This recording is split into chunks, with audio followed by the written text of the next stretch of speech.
5 खिलाड़ियों ने पाकिस्तान को शर्मसार करवाया। अपने घर पर इतिहास में पहली बार बांग्लादेश जैसी टीम से सुपड़ा साफ करवाया। पाकिस्तान जैसी टीम जो अपने घर पर इतनी मजबूत मानी जाती है, वो बांग्लादेश जैसी टीम से सुपड़ा साफ करवा लेगी, ये किसी ने सपने में भी नहीं सोचा था इस सीरीज से पहले, लेकिन ऐसा हो गया है। पहला मैच बांग्लादेश 10 विकेट से जीती थी। कोई क्लोज मैच नहीं था कि 2 विकेट से जीते। पाकिस्तान बस जीत के बहुत नजदीक था। 10 विकेट से इज्जत लुटवाई थी पाकिस्तान ने अपनी, और अब दूसरे मैच में एक बार फिर से इज्जत लुटवा दी है। दूसरा मैच पाकिस्तान फिर हार गया है। 2 मैच की सीरीज थी, 2-0 से बांग्लादेश ने पहली बार पाकिस्तान में जाकर सुपड़ा साफ किया है पाकिस्तान का। और आप समझ लीजिए कि कितना बड़ा काला दिन है ये पाकिस्तान क्रिकेट के लिए कि वो बांग्लादेश जैसी टीम से अपने घर पर हार गए। तो मैच में क्या क्या हुआ ये मैं आपको बताता हूं। इस मैच में पहले बल्लेबाजी की थी, बोर्ड पर लगाए थे 274 रन। हालांकि बहुत ज्यादा स्कोर नहीं था, बांग्लादेश चाहता तो अच्छा कर सकता था, लेकिन बांग्लादेश अपनी पहली पारी में 262 पर ही ऑल आउट हो गया। लेकिन ये 262 ही तो गेम चेंजर साबित हुए। 26 रनों पर 6 विकेट गिर गए थे बांग्लादेश के। वहां लग रहा था 50 रन, 60 रन, 70 रन, कितना ज्यादा, 100 रन पर बांग्लादेश ऑल आउट हो जाएगी। पाकिस्तान ने कम से कम ये सपने संजो लिए थे, लेकिन कहां मेरे दोस्त 100 रन और कहां 262 रन। पाकिस्तान की जीत और बांग्लादेश की हार के बीच खड़ा हो गया एक खिलाड़ी, नाम था लिटन दास। शानदार शतक ठोक दिया, पाकिस्तान को जीतने से रोक दिया, और उसके बाद बांग्लादेश की ऐसी वापसी करा दी कि बांग्लादेश वहां से मैच जीत गई। लिटन दास के शानदार शतक की बदौलत बांग्लादेश की टीम 262 तक पहुंच गई। हालांकि फिर भी पाकिस्तान के पास 12 रनों की लीड थी।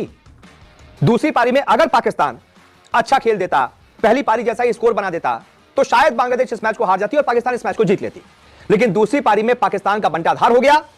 172 रनों पर पूरी पाकिस्तान की टीम ऑल आउट हो गई, और फिर बांग्लादेश ने बड़े आराम से इस टारगेट को चेस कर लिया और 2-0 से इस सीरीज को अपने नाम कर लिया। अब अगर मैच के जो पाकिस्तान के गुनहगार हैं उन पर बात की जाए, तो मैं मानूंगा कि चलिए पहली पारी में आपने किसी तरीके से 274 बना दिए और बांग्लादेश से 262 बनाए, तो फिर भी आपने ज्यादा बनाए हैं। मेन जो तख्ता पलट हुआ है, जो पलटवार हुआ है बांग्लादेश की तरफ से, वो 26 पर 6 के बाद हुआ। यानी कि एक तो पहली पारी में जो बांग्लादेश के गेंदबाज थे, पाकिस्तान के गेंदबाज थे, वो मैं उनको गुनहगार मानूंगा। चाहे वो अबरार अहमद हो, इस मैच में उनको शाहीन अफरीदी की जगह लाया गया था, उनको ड्रॉप करके लाया गया था। शाहीन अफरीदी ने पिछली बार फिर भी 3 विकेट ले लिए थे। अबरार अहमद 83 रन खाए भाई साहब ने, और कोई विकेट भी नहीं ले पाए। तो पहले गुनहगार तो मैं अबरार अहमद को मानूंगा। अगर वो 83 रन नहीं खाते, 1-2 विकेट जल्दी ले लेते, तो शायद मैच की यहां तक नौबत नहीं आती। इसके बाद पाकिस्तान की दूसरी पारी के गुनहगार अब्दुल्ला शफीक 3 रन पर आउट हो गए, खुर्रम शहजाद 0 पर आउट हो गए, सैम अयूब 20 पर आउट हो गए, कप्तान शान मसूद 28 पर आउट हो गए, और बाबर आजम किंग, इनके तो कहने क्या, इसीलिए शायद जिम्बाब्वे बोल के इनको चलाया जाता है। ये जिम्बाब्वे के खिलाफ ही बना पाते हैं। बांग्लादेश के खिलाफ इनके फिर 32 गोल हो गई, 11 पर आउट हो गए, और फिर साउथ शकील 2 पर आउट हो गए। किसी तरीके मोहम्मद रिजवान और सलमान आगा ने 172 तक स्कोर पहुंचा दिया, नहीं तो पाकिस्तान ने पूरी तैयारी कर ली थी कि 100 पर हम आउट हो जाएंगे। खैर, उसके बाद बांग्लादेश ने बड़े आराम से इस मैच को जीत लिया, चेस कर लिया। तो एक तरीके से गुनहगार तो हम सबको मानेंगे, लेकिन एक खिलाड़ी को छोड़ देते हैं, खुर्रम। पहली पारी में 6 विकेट लिए, बड़ी मेहनत से वो 6 विकेट लिए थे। बाकी गेंदबाज उनका थोड़ा साथ दे देते 26 पर 6 के बाद खासतौर पर, तो शायद पाकिस्तान इस मैच को जीत जाता। लेकिन आप राजनीति करेंगे। आप मैच से पहले जब पिछला मैच हुआ था, आपने देखा होगा किस तरीके से नसीम शाह ने पिच पर सवाल उठा दिए थे। अरे भाई फोकस करो, मैच जीतो ना, सामने वाली टीम भी तो उसी पिच पर खेली है, वो 10 विकेट से जीत गई, तुम हार गए तो पिच पर सवाल उठाओगे, और फिर आपस में आप मिलकर खेल नहीं रहे हो। ग्रीन विकेट था जब मैच शुरू नहीं हुआ था, और ग्रीन विकेट पर आप खिला किसको रहे हैं, स्पिनर को, और आप बाहर किसको कर रहे हैं, अपने सबसे बेस्ट पेसर को, शाहीन अफरीदी को। क्यों? क्योंकि शाहीन अफरीदी के कंधे पर आपने हाथ रखा था। मैं शान मसूद की बात कर रहा हूं, कप्तान साहब की। उन्होंने शाहीन अफरीदी के कंधे पर हाथ रखा था।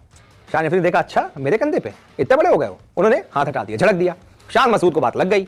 उसके बाद शान मसूद ने क्या किया, दूसरे मैच में, कप्तान है पाकिस्तान में से बड़ा आम है, कप्तान है ना, कंधे से हाथ हटाओगे बाहर जाओ, ग्रीन विकेट पर शाहीन अफरीदी को बाहर कर दिया। अब यार ये सब करोगे तो जीता तो डिजर्व नहीं करते हो, बहुत सही हारे हो। बांग्लादेश जैसी टीम से अगर हारे हो तो इसी वजह से हारे हो क्योंकि आप एक होकर खेल नहीं रहे थे। राजनीति आपके लिए बड़ी चीज है, मैच सबसे आखिर में। खैर, बहुत बहुत शुक्रिया इस रिपोर्ट को देखने।